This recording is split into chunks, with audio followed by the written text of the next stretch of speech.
Para mabot mo ang sub 15, kailangan mo ng ibang klaseng practice. Ang ibig kong sabihin ay dapat may target ka na sa tuwing magpa-practice ka. Hindi na sapat yung puro solves lang na dati ginagawa mo para mabot mo yung sub 25 or sub 20. Sure, may mga special set of algorithms na pwede ka matutunan gaya ng COLL or winter variation, pero sinasabi ko sa'yo, hindi mo kailangan yun para maabot yung sub 15. At in this video, ituturo ko yung sa tingin kong fundamental o pinakamahalaga mong matutunan when improving for sub 15. Let's go! Tip number 1, isolve ang bawat F2L cases in less than 8 moves. So magsimula muna tayo sa isang tip ko sa F2L. Sa tip ko na to, dapat maging aware ka na sa bawat moves mo. Dapat, after mo isolve yung cross, binibilang mo talaga yung bawat move mo para ma-solve yung isang F2L case. For example, hindi mo na lang tinitake out yung mga F2L pieces nang wala kang plano or hindi ka nag-iisip. Dapat, tinitake out mo na sila habang sineset-up ito para mas maging efficient. So for example, itong case ito, gusto nating isolve itong green at orange pair. Ngayon, kapag ka beginner ka pa lang, siguro ang ginagawa mo yan para mapunta yung dalawang pieces dito sa third layer. So, 1, 2, 3. So, tatlong move agad yun. 4, 5, 6, 7, 8, 9, 10. So, 10 moves para masolve mo lang yung isang F2L case. Pero sa case na to, pwede mo nang masolve ito in 8 moves or less. For example, itong corner na to, pwede mo ilagay dito, tapos take out, tapos ready to insert na yan dito. Or, pag nandito yung corner, lagay natin dyan. Ganun din, take out, tapos mag-pair up na, tapos insert na lang, parang ganun. Ngayon, ang kagandahan dito is, habang tinitake out mo, sinusolve mo or sineset up mo siya sa mas madaling case. Hindi yung nag-random take out ka lang ng mga pieces, parang lang masolve sila. Isa pang example ay itong case ito, kung saan gusto nating isolve itong mga pieces na to ng 8 moves or less. Ngayon, pwede mong gawin yung ganyang solution, kaso nga lang, I think magiging 11 moves na yun. Ngayon, one way para masolve ito in 8 moves or less is ganito. So, 1, 2, 3, 4, tapos insert na natin to 5, 6, 7. Parang ganun. Pang-apat na example ay itong case ito kung saan gusto nating isolve itong mga pieces na to dito sa front slot. Ngayon, ang ginagawa ng iba is yung standard alg na parang ganito. So, 1, 2, 3, 4, 5, 6, 7, 8, 9, 10, 11. So, 11 moves yun. Medyo mahaba. Pero what if ganito ang gawin mo? Ngayon, so, nandito ka. 1, 2, 3, 4, 5, 6, 7, 8. So, that way, nakatipid ka ng ilang moves.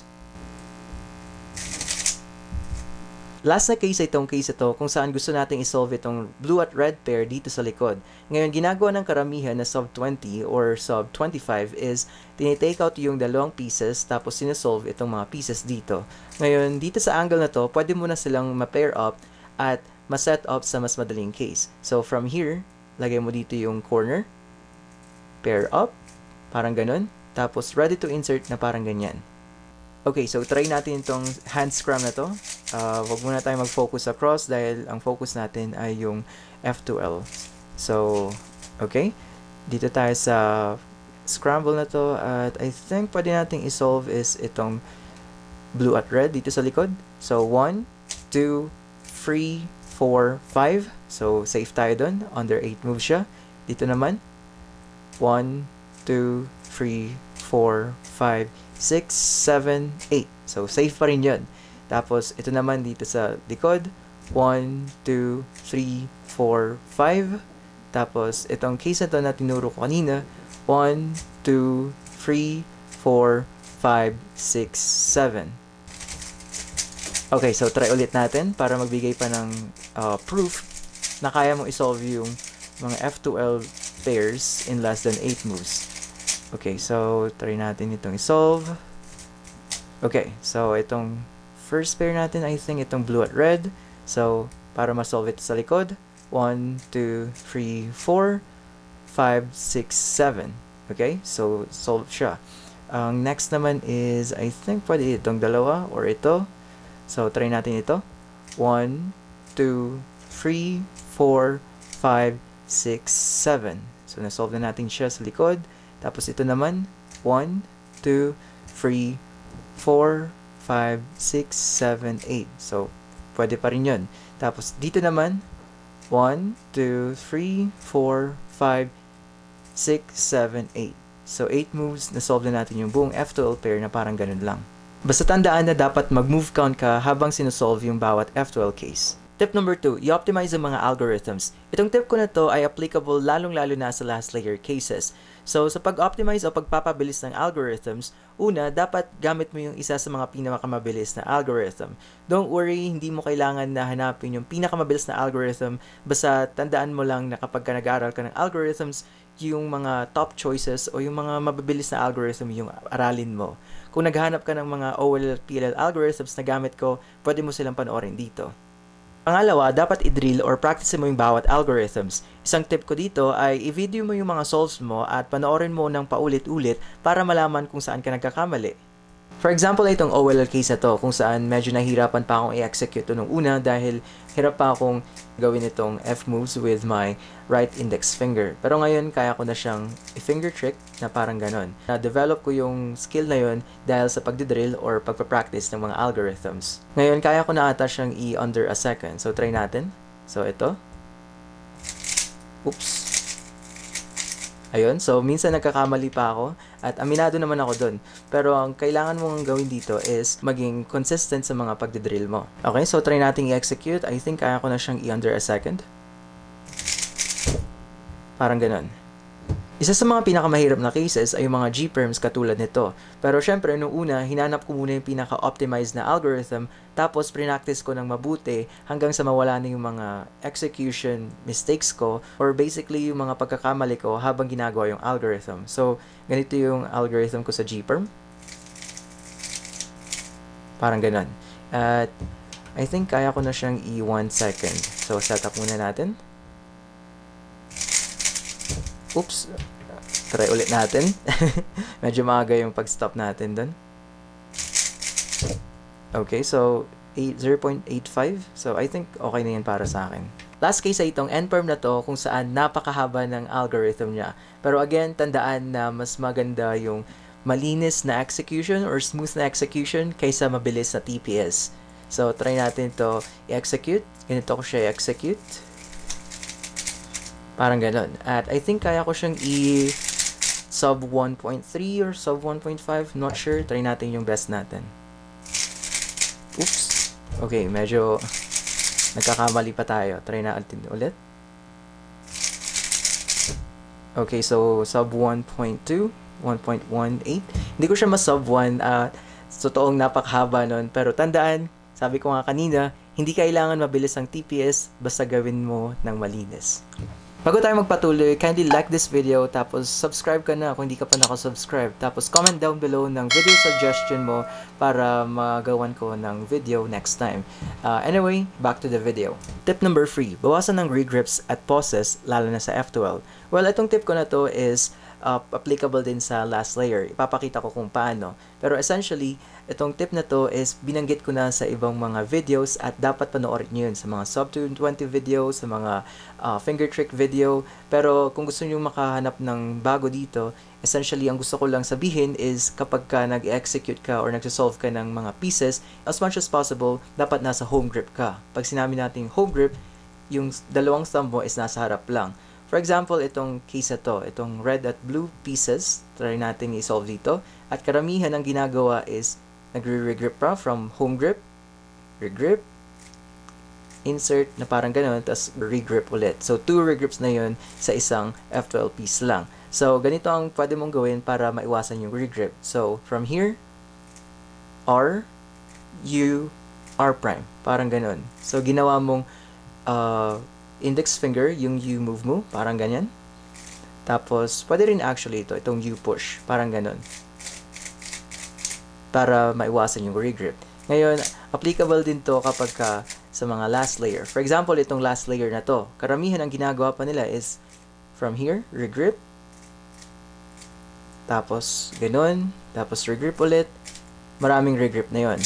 Ngayon, ang pwede mong gawin dito is, parang yung ginawa ko kanina is ganito. Tapos, U2, gamit yung last finger, parang ganyan. Try natin.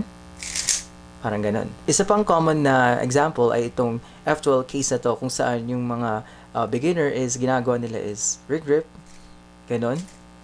tapos insert, parang ganon. Ngayon, pwede mong ma-solve ito ng walang regrip. So, from Roam grip, gagawin mo is ganon. So, U2, gamit yung left fingers. Tapos, insert na parang ganon. So, try natin. So, try natin itong scramble na to. Isang scramble lang to. Dito ko mapapatunayan na pwede kang makasolve ng isang F2L or actually pati last layer ng walang or minimal regrips lang. So, bilangin natin yung regrips natin. First pair, I think pwede natin isolve is yung blue at orange. So, walang regrip. Okay. Tapos, green at orange dito sa likod. Wala ulit regrip. Tapos, I think pwede natin isolve ito.